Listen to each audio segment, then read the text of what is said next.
there. It's good to see you again. How's your scalp been feeling? Okay, been having some issues with it again? Well, before we get into working with your hair at all, we will do a thorough scalp check and treatment for you. Okay, you can just sit back and relax. Just gonna wear these for the first part. It's just standard. Yeah, so tell me what's been going on.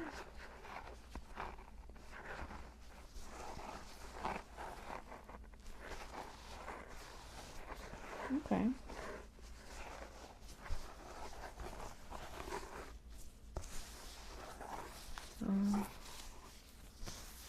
I'm sorry.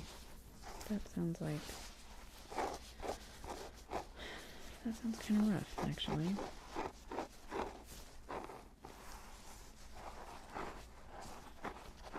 Yeah, absolutely. Part therapist, part hairstylist.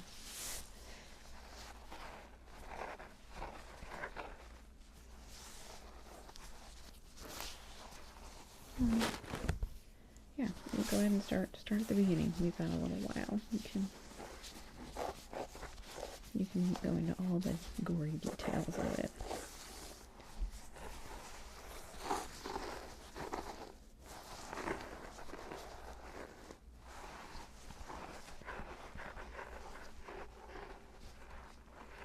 Oh, wow. Oh.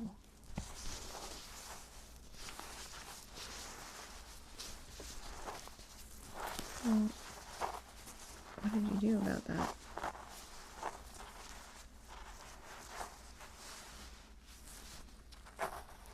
Oh, I'm glad your family was there to help you out. That can be really tough, and those kind of people tend to seek out the quote-unquote weaker of us. And that's not a term I use to mean weaker, but sometimes we are very, very vulnerable. Even very strong people are, depending on what's going on in their life or who they are at that moment. There is a stage of vulnerability that makes us easier to prey on. So, yeah, go ahead.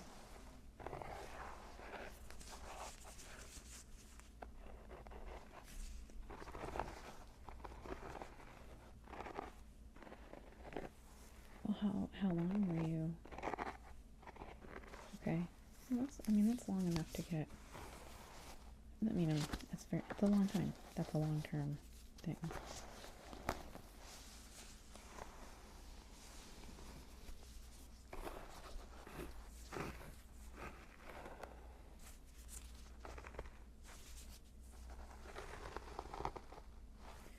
Yeah, absolutely. And then kind of, you're kind of person who plans, when you spend your time with a person, you have the intention of them being a part of your life forever. So it doesn't really matter if it was 2 months or 2 years or 2 decades. I know that if you invite somebody into your life in that way, that your intention is forever. So to have it end so difficultly, it's got to be really jarring.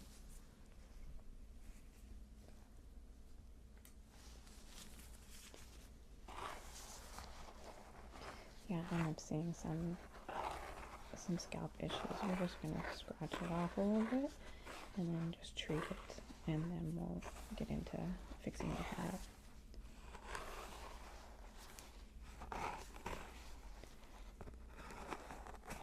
Yeah, continue on. It sounds like there's a lot to come after that.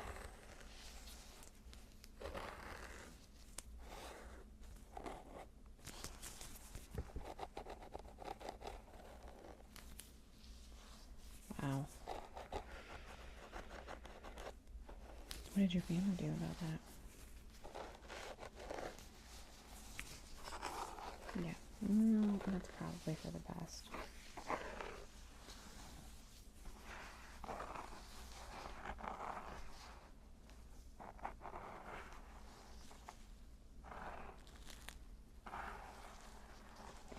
So, where do you feel like you are now? Like, it's been a year, and your life has changed, you know, you've had to adjust for the events that occurred. How do you feel about where you're at now?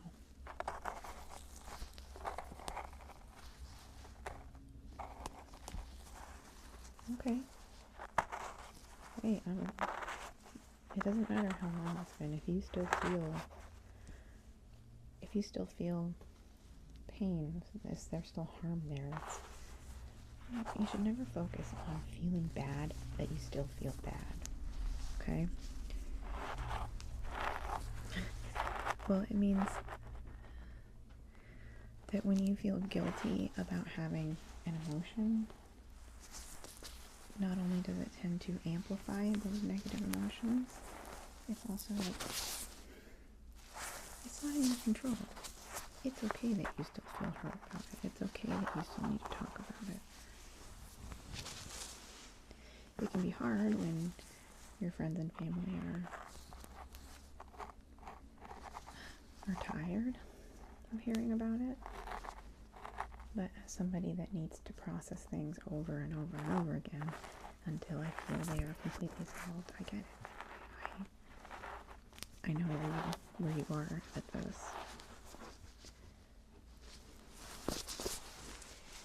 Okay, I'm just gonna go in and scratch some of this off so that we can get under with the medication.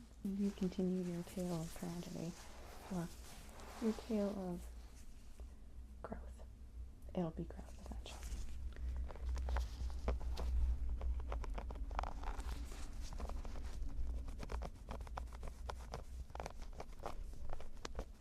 Okay, so you didn't know until like after. A long time after. Interesting. Well,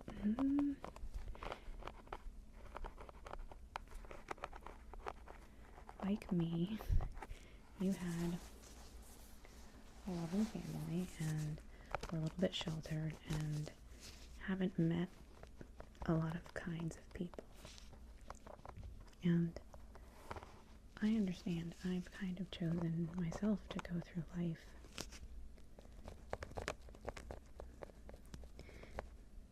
I have been taken advantage of. I've been hurt by people.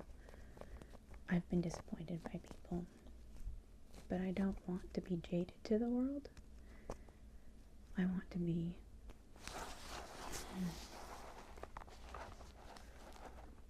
careful. Careful but not jaded. I want my experience to inform smart decisions, but I don't want my experience to make me not trust people, make me not believe that humanity is overall good. And maybe that's foolish. But if I went around always feeling like everybody sucked and everybody was going to try to hurt me, that wouldn't be a good life at all for me. So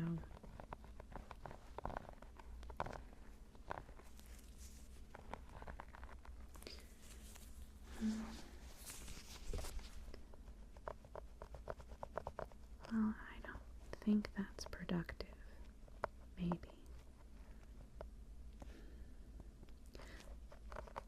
I'm not saying that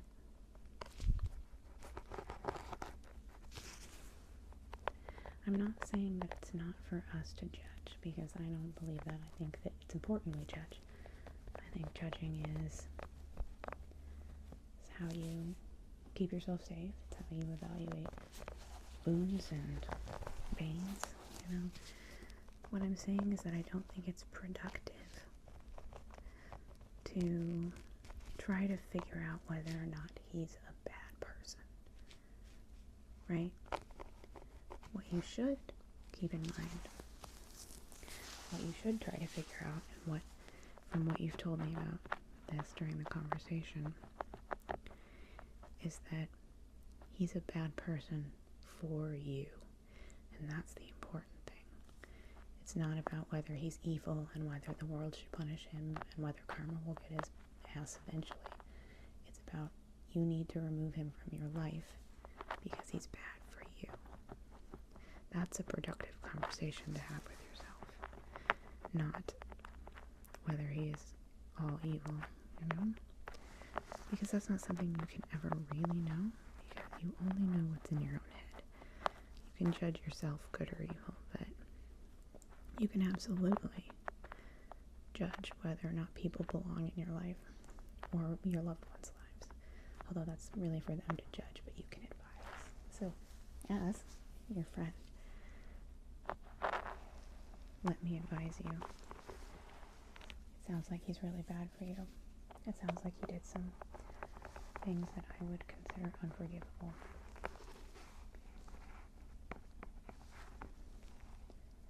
And it sounds like you had already intended to excise him, which is good.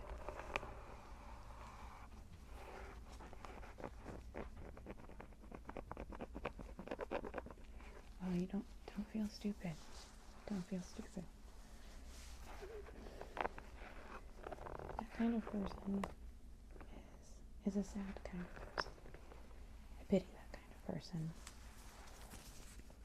I'm going to use a different tool for this. I pity that kind of person because usually the thing that's brought them there was sad and horrific. Not that excuses any of the bad things they did. Don't excuse someone who hurts you over and over again. Don't do that. But understand that he's not the only one of them out there, I guess is what I'm trying to warn you. And now, I guess what I'm more trying to do and warn you is, now you know. Now you know how to identify the wolves.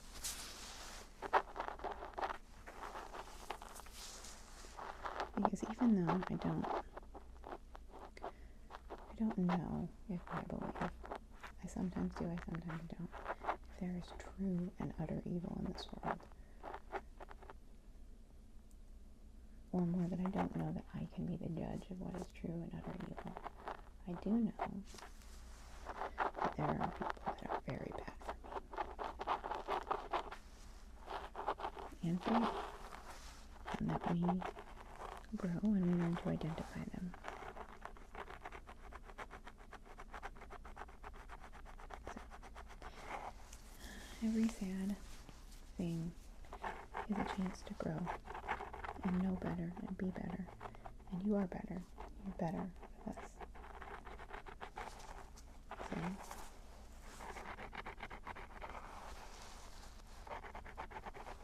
absolutely. You can talk to me about it anytime. Especially if your sisters are tired of hearing about it. Okay, we've got a couch right here.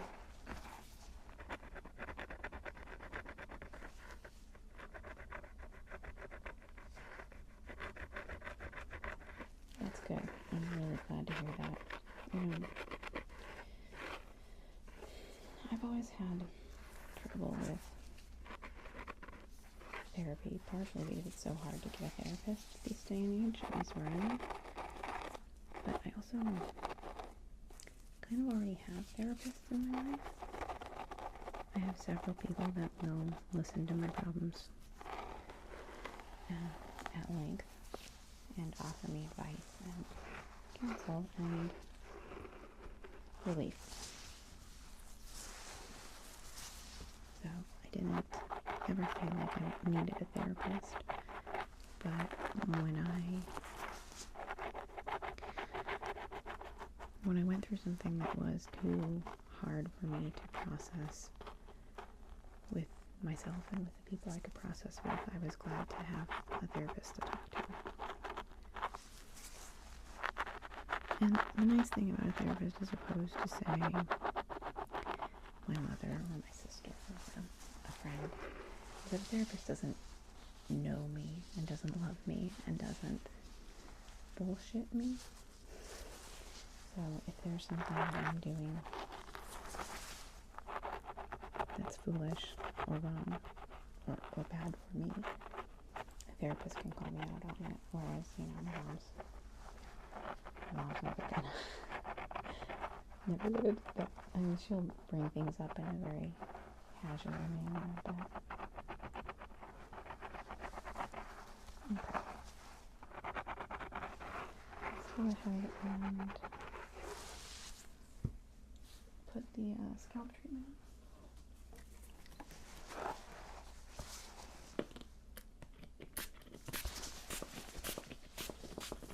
I'm just gonna comb it in, and then we'll get your hair styled like why you came in here. I'll take off these silly gloves.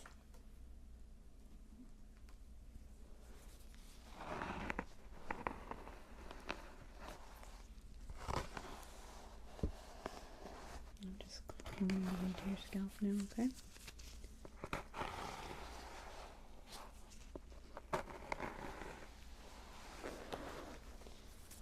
Well, other than that, it sounds like you've been,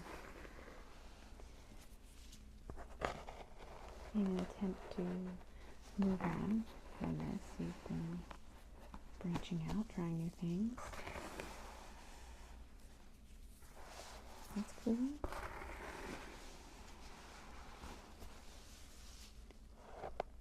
How have you liked that? Sounds like you were kind of just giving it a try and maybe you're not so sure about it.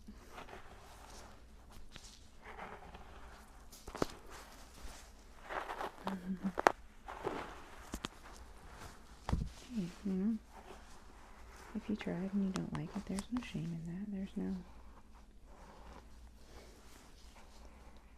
nothing lost, you know, except for maybe a little bit of time, but maybe not even that. 1 second. I always forget how bad combs are for tangling hair.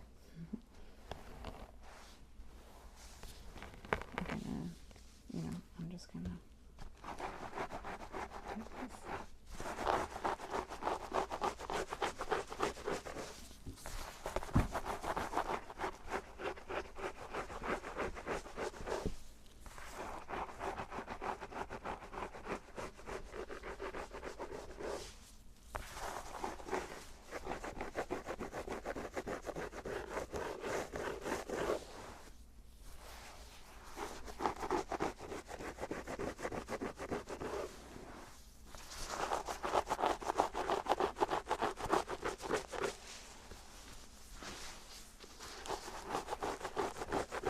Yeah, that's my favorite part too. You just have a couple of dry patches, but this should clear it up for a little bit.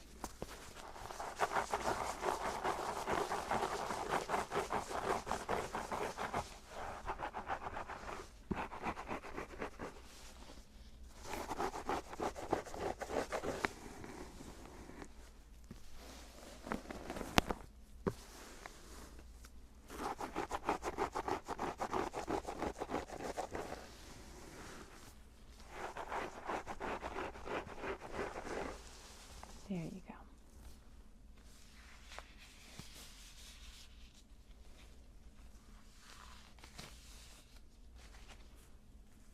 Now we'll go ahead and brush it off and we'll put it in where are you hoping for?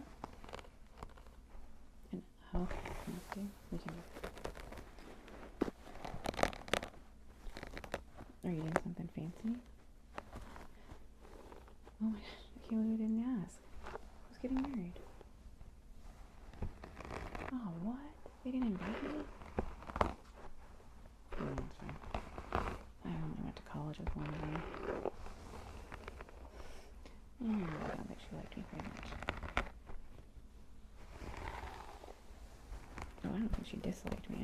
I just never befriended her.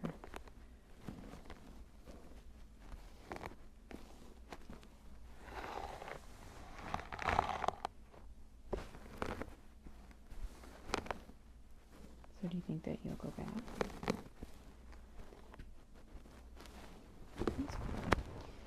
been thinking about branching out a little bit too.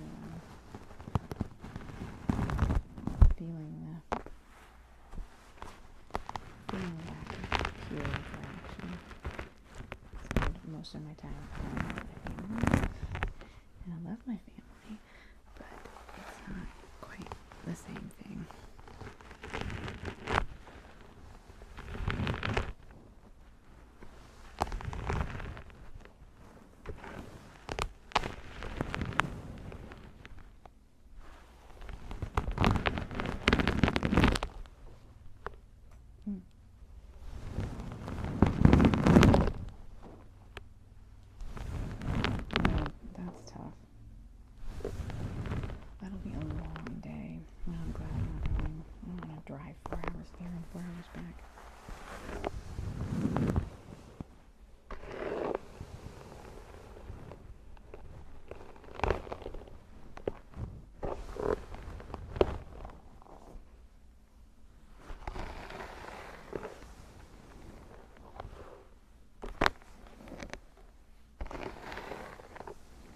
Okay.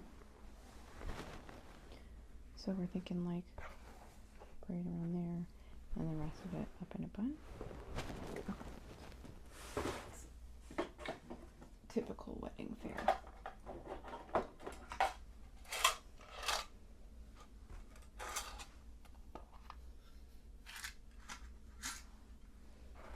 Okay.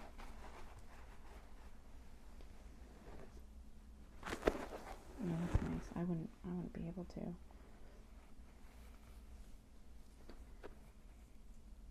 You know, it's been kind of slow. Not as many people come and get their hair done.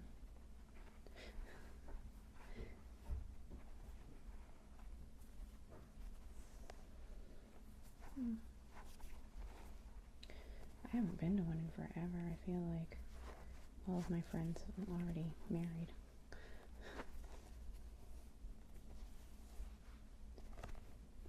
I guess some of them are going on to their second marriage, but I feel like marrying isn't as big a deal anymore. I feel like people don't feel the need to do it as much, which I don't think is bad at all. Yeah. I've thought about it.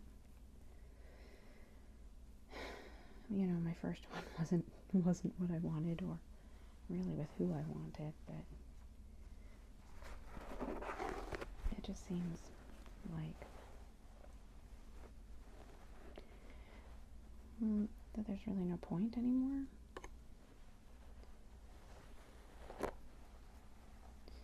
Well, for me, getting married was all about having a family, having a nuclear family, someone to help me raise my son. Well, originally, you know, his father. And when that didn't work out, you know, I desperately wanted to have a family still. So I went looking again, and that didn't work out. And now, you know, my son is almost grown, and I don't really want to have kids anymore. I don't think.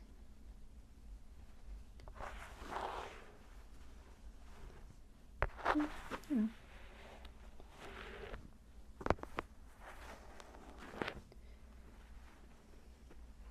Who knows? Who knows how I'll feel in a year, 2 years from now. I tend to continually change into a different person with different wants,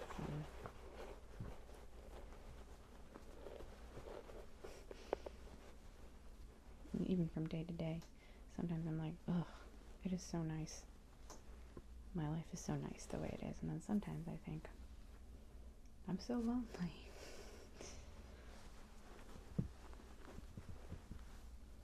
Yeah.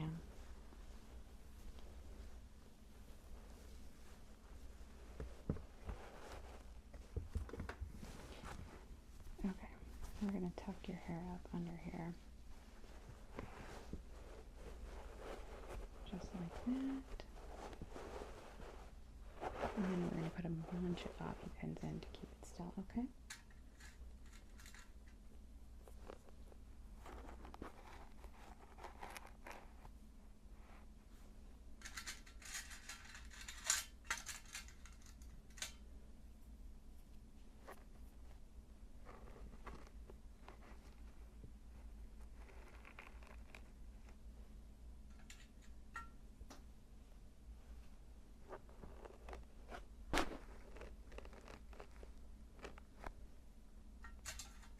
Yeah, probably like 10, okay?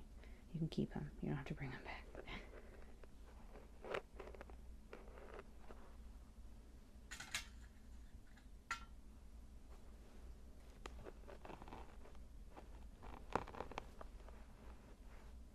Oh yeah, no. That's, you can just charge the styling price. It's fine. You get friend discount. Happy to help you out with your scalp stuff.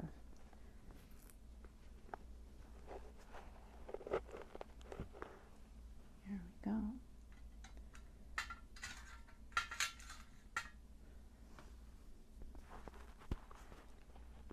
Got a couple on this side and then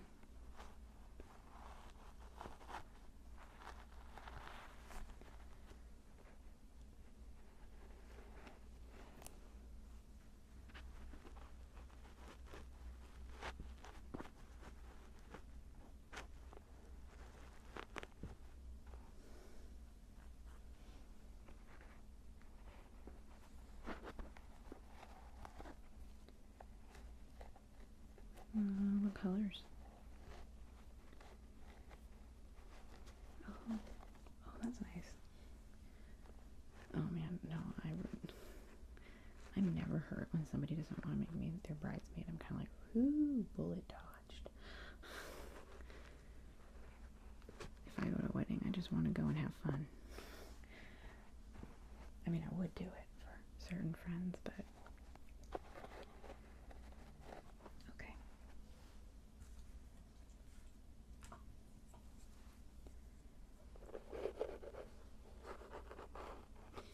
I'm just gonna tease out the bottom here.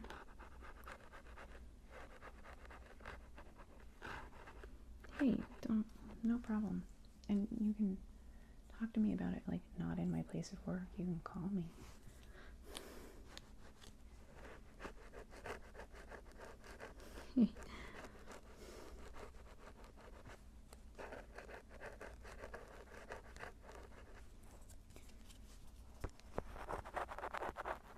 No, I understand. I always feel bad if I haven't talked to somebody in a while, and the first thing I want to say to them is like, oh, please listen to my problems, you know. I feel like I'm a bad friend because I'm like, I only call you when I need to vent about something. It's mostly just because I'm an introvert and I don't remember to contact my friends regularly, so I'm telling you this now so that if the next time you hear from me it's me whining, I cannot feel bad about it. I'll warn you that I'm a shitty friend beforehand.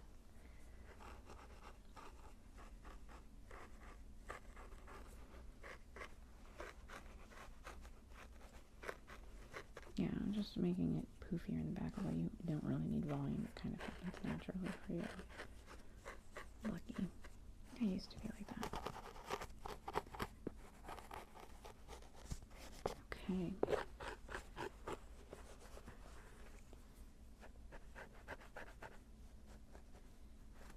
Yeah, it should keep all night. I'll do it. Give it a little bit of a...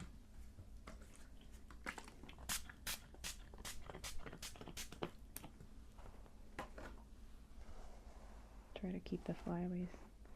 There we go. All right. You look beautiful. Thank you so much for coming to see me, and don't you fret, okay? Everything's going to be better, and you're going to be better for it, too. Okay. I'll see you next time.